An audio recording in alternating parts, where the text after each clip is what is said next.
In today's video, I'm going to teach you how to set up expense settings in QuickBooks Online. Getting your expense settings right from the start makes tracking payments and expenses smoother, more accurate, and faster. These settings control how your expense forms behave, what categories you can choose from, and whether receipts stay attached to each transaction for easy reference. Let's walk through the setup together so it matches your current plan and the way your business actually spends money. First, sign in to your QuickBooks Online account. Once you're in, look to the top right and select the gear icon, which opens your settings. Under the Your Company section, choose Account and Settings. This is where you'll manage the preferences that affect how your books work behind the scenes.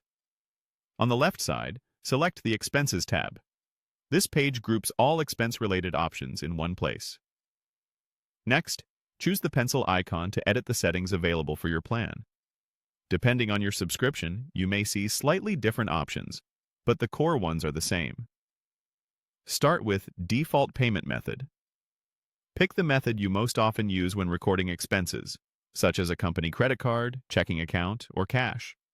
Setting a default saves time because QuickBooks will pre-fill that method on new expense and bill payments, reducing clicks and keeping your entries consistent.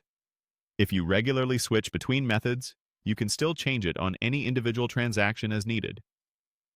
Next, review expense categories. Enable or select the categories you want to track. Clear, accurate categories make your reports more meaningful and help you see where money is going at a glance. Choose categories that match your typical spending, like software, office supplies, or travel. If you don't see everything you need right now, that's okay. You can come back later to refine the list as your workflow evolves. Then, decide whether to turn on Attach Receipts.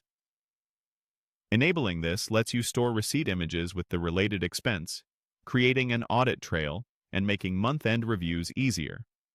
It also helps you find documentation quickly if questions come up later. This setting doesn't change how you record the expense. It simply makes sure your receipts stay connected in one place.